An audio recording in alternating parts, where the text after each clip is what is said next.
They spent years chasing power, control, and validation. Then one day, they look around and find nothing but silence. Today we're talking about what happens when a narcissist finally understands they lost something they can never get back. Number 1, the mirror cracks. The narcissist sees their reflection differently now. For years, they believed they were the prize, the one who could walk away anytime and find someone better. They convinced themselves that people were replaceable, that love was about winning, not connecting. But something shifts. Maybe they're scrolling through social media and see their ex truly happy with someone new. Not fake happy, not posting for attention, just genuinely at peace. The narcissist realizes that person isn't thinking about them anymore. They've been erased from someone's story completely. This hits differently than they expected. The narcissist built their identity on being unforgettable, on leaving marks on people's lives. Now they're watching someone thrive without them, and the narrative they created starts falling apart. They weren't as important as they thought. They weren't irreplaceable. They were just another chapter that someone closed and moved on from.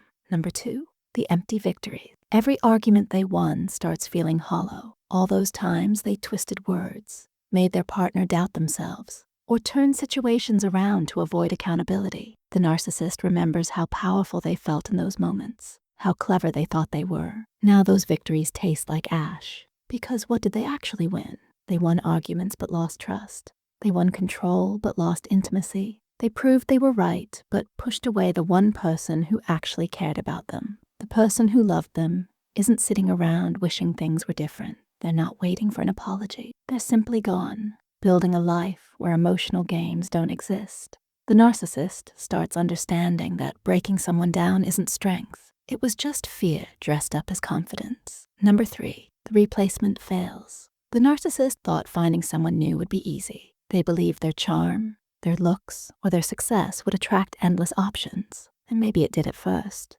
New people showed interest. New relationships started. But something feels wrong.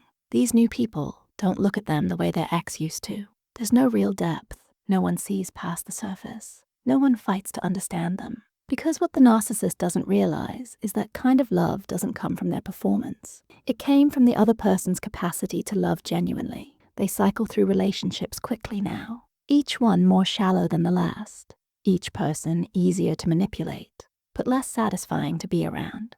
The narcissist starts noticing a pattern. They keep looking for what they had, but they're the reason it doesn't exist anymore. You can't find authentic love when you're still playing games. Number 4, the realization of effort. The narcissist remembers all the things their ex did for them, small things they barely noticed at the time, the way they would listen for hours about work stress, how they remembered specific preferences and adjusted their behavior to make the narcissist comfortable, the effort put into planning dates, resolving conflicts, or supporting them during tough times. Back then, the narcissist saw this as expected. They felt entitled to it. They thought it proved they were worth it, that they deserved special treatment. Now they see it differently. That wasn't worship.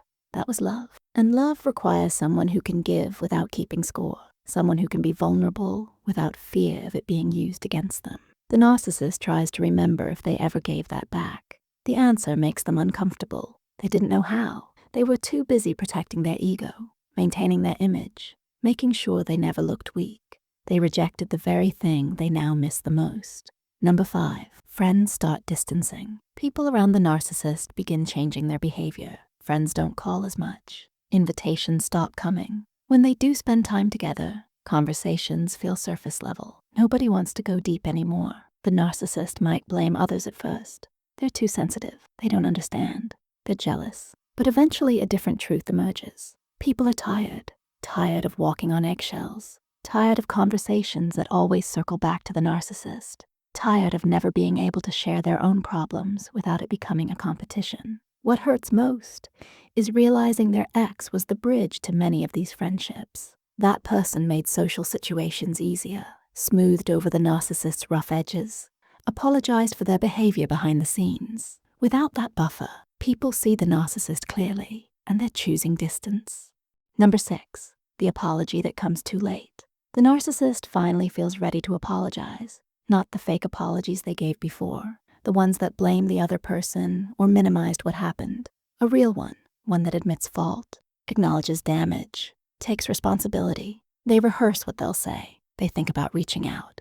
Maybe their ex will listen. Maybe there's still a chance. The narcissist convinces themselves that this apology will fix everything, that their ex was just waiting for this moment. But when they finally make contact, the response isn't what they imagined. Their ex is polite, but distant.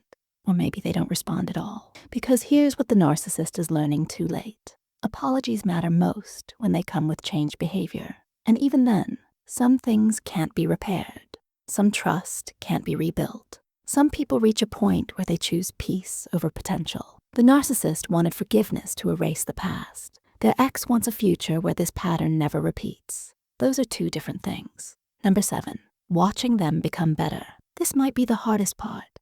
The narcissist sees their ex growing in ways they never did during the relationship. They're more confident. They set boundaries. They don't tolerate disrespect. They've learned what healthy love looks like, and they're not willing to accept less anymore. The narcissist wants to take credit. They tell themselves, I taught them that. They learned from our relationship, but that's not accurate. Their ex didn't learn from the narcissist. They learned despite them. They had to unlearn all the damage first, all the self-doubt and anxiety that came from being with someone who used love as a weapon. There's a specific pain in watching someone become their best self only after leaving you. It confirms something the narcissist tried to deny. They weren't bringing out the best in their partner. They were suppressing it. Real love doesn't make people smaller. It doesn't require them to dim their light so you can shine brighter. Number 8, the lonely nights.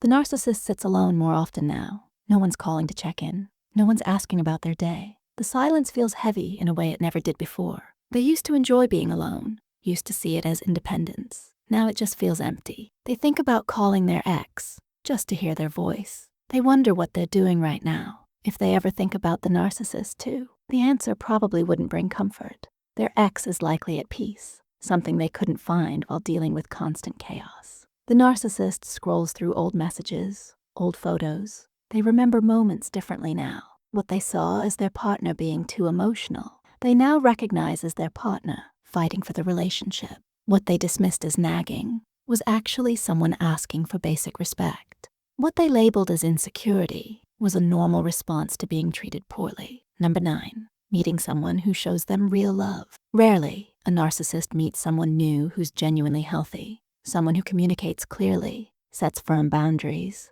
doesn't tolerate manipulation. This person doesn't play games back. They just leave the moment things get toxic. This experience holds up a mirror the narcissist can't avoid.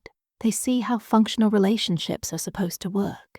They notice how good it feels when someone is honest instead of strategic. They realize what they put their ex through because now they're on the receiving end of actual healthy behavior, and their old tactics don't work. Some narcissists change at this point.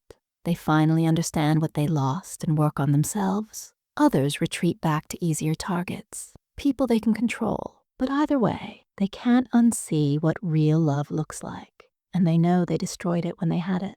Number 10, the cost of ego. The narcissist adds up what their ego cost them. One real relationship, multiple friendships, years they could have spent growing, the chance to be truly known by another person, all sacrificed to maintain an image, to never admit fault, to always be right. They realized nobody actually believed the persona anyway. People saw through it. They just chose to love the narcissist, despite the walls, despite the games, despite everything. And instead of appreciating that, the narcissist punished them for it. There's no going back. The narcissist can work on themselves moving forward, but they can't undo the past. They can't give back the years their ex spent trying to fix something that wasn't their responsibility to fix. They can't erase the pain they caused while pretending to be the victim. Some lessons cost more than others. This one cost everything.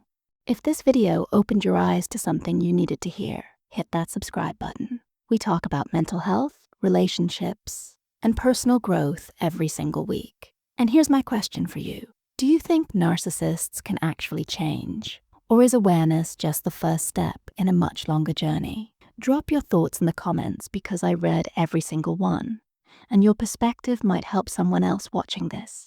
Also, if you know someone who needs to hear this message, share this video with them. Sometimes we can't say these things directly, but we can send a video that says it for us. Hit that like button if you found value here today. Thanks for watching, and I'll see you in the next one.